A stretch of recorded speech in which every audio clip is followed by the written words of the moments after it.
This is Michiko from the Black Dozens Collective, and I did not know about Pennsylvania Hall. There is a historical marker on where it used to stand on Independence Mall, around about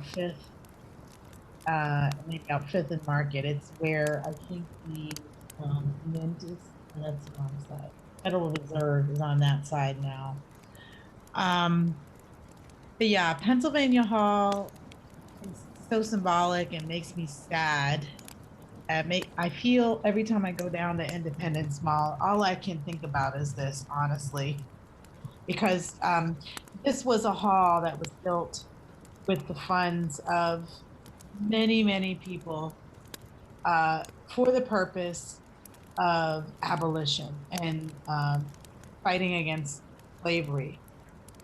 It represents sort of thousands, and in our day, it would probably be closer to millions of dollars of people's hard-earned money, and particularly in the Black community in Philadelphia, which was well enough off and established enough to build a substantial hall this size in the middle of the city, catty corner to to Independence Hall.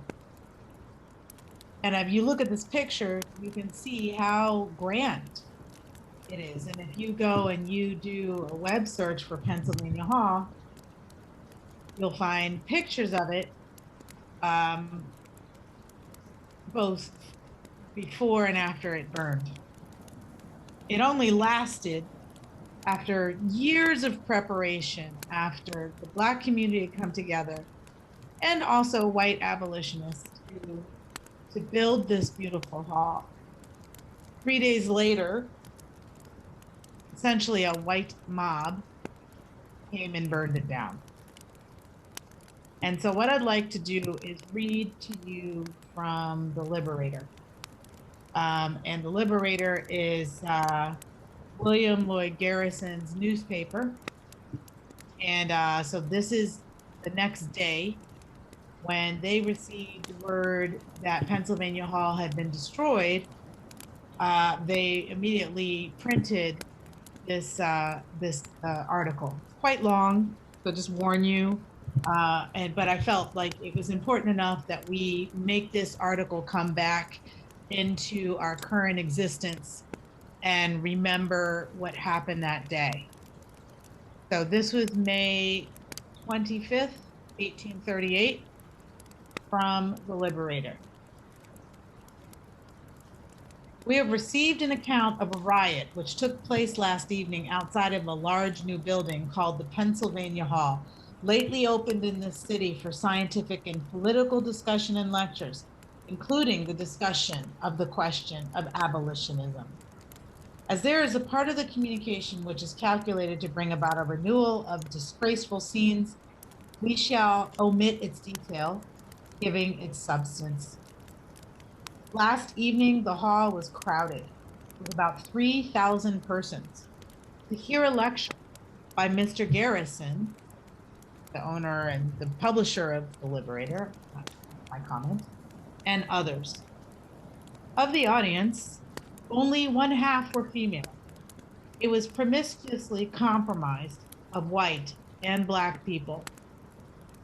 At the close of Mr. Garrison's address, a mob outside was very noisy. Mrs. Maria W. Chapman of Boston then addressed the meeting for several minutes. She was followed by Miss Angelina E. Grimke Weld, Lucretia Mott of this city, and Abby Kelly. In the meantime, the mob increased and became more unruly and threw various missiles at the windows. No further injury was done than breaking the glass, as the blinds inside protected the audience. At a quarter, so okay, I mean, that's a nice thing to say that, the blinds protected you, but come on. Like, there's a mob of people throwing things at you. There's glass breaking around in your brand new building. Where are the police to stop this? And I think this is also bringing to mind a certain mob action on January 6th of this year. But we can now put that in context because we know what that looks and feels like of a mob attacking a very large building, and particularly with glass breaking. Here we have glass breaking with people inside, the fear that must have been felt. And so we now know exactly what that sounds and feels like. All you have to do is go Google January 6th and you will see what that sounds and feels like. Let me continue with the article. At 10:15, the company retired amid the cries and groans of the mob who blocked up the street on every side. One black man was knocked down with a club.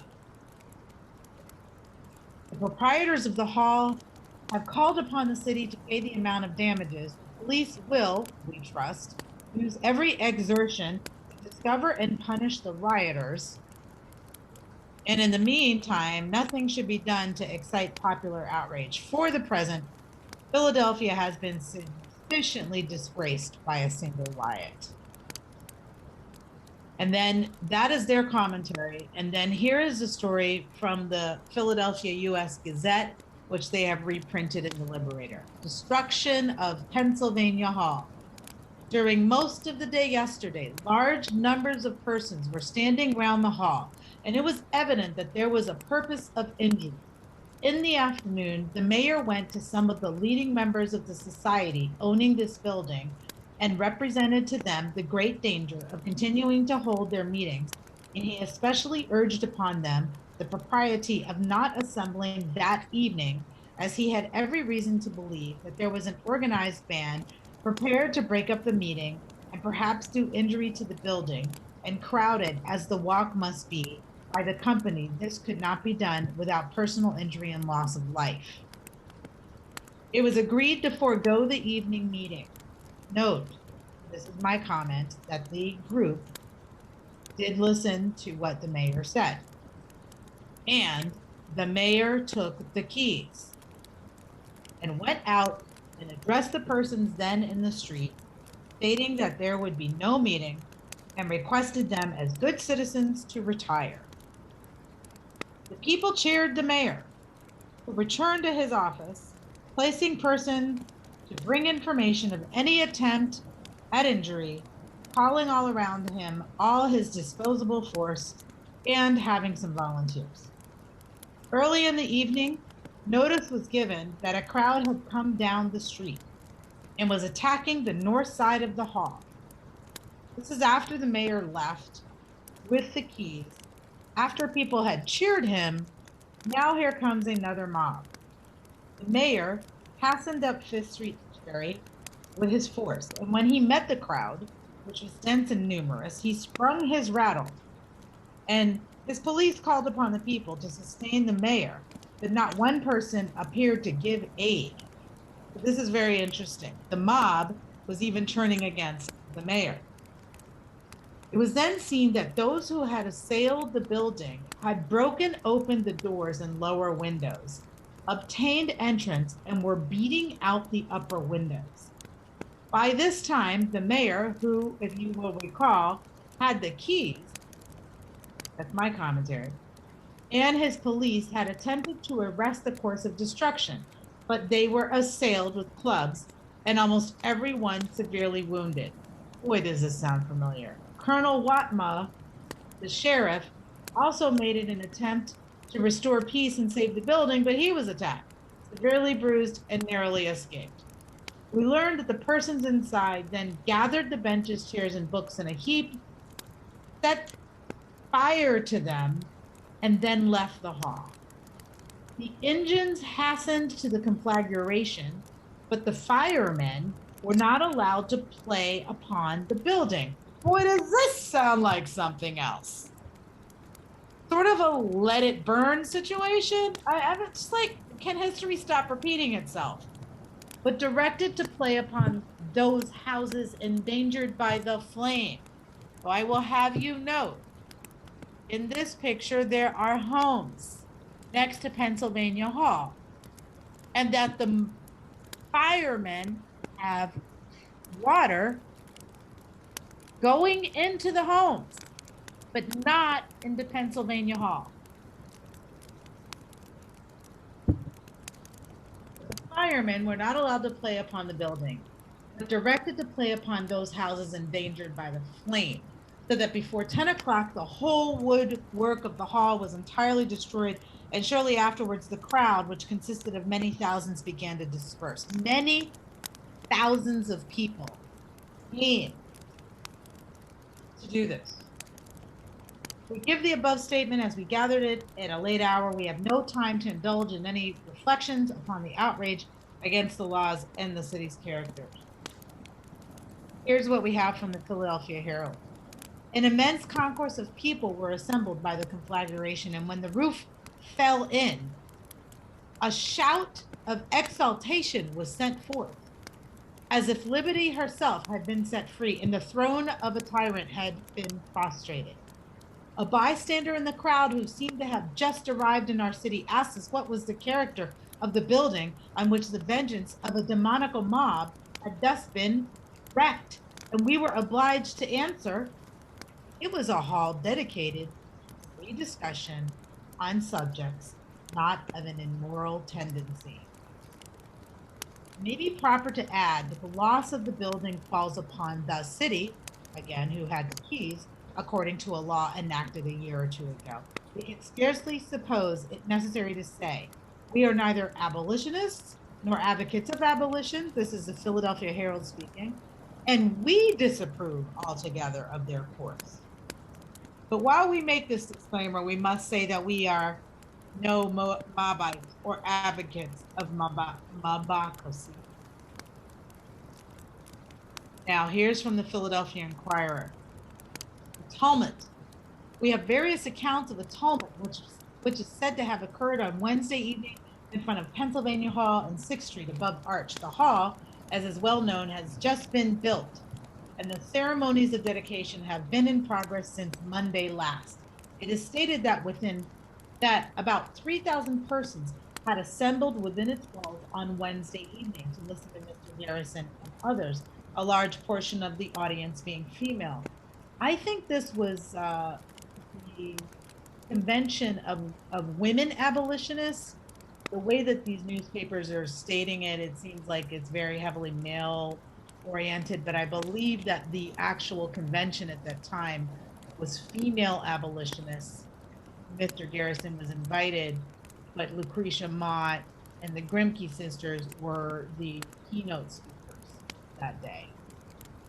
However, this paper, I'm just giving commentary because they keep making it sound as if it was Mr. Garrison who was the one who was the keynote. I don't think he was. At the close of Mr. Garrison's address, as we learned from the National Gazette, the crowd became very noisy. It is estimated that at the one time, as many as 3,000 people were assembled outside and a great excitement prevailed. So this was planned, y'all. The colored persons in the hall were let out the back way and were, as might be supposed, dreadfully alarmed. So you can imagine there's 3,000 people outside this hall, yelling and screaming. And what I think I also heard is that they formed a wall. The women walked out arm in arm, black and white women, to protect essentially the black woman from the white mob. This says the colored persons in the hall were let out the back way and were, as might be supposed, dreadfully alarmed. Those of the crowd, however, who were riotously disposed were comparatively but few in number, the great mass being onlookers. And also, if the mayor had some indication that something was going to happen that night, how did he not have his people surrounding the hall and able to contain the mob? If he had enough of an idea to give warning to people not to be in the hall, why did he also not protect the hall? We also can look at the fire engines. I mean, in this picture, it's crazy. They're putting out the fire right next door to to Pennsylvania Hall, and letting it burn. We should be talking more about this, and there should be some redemption, restitution around it.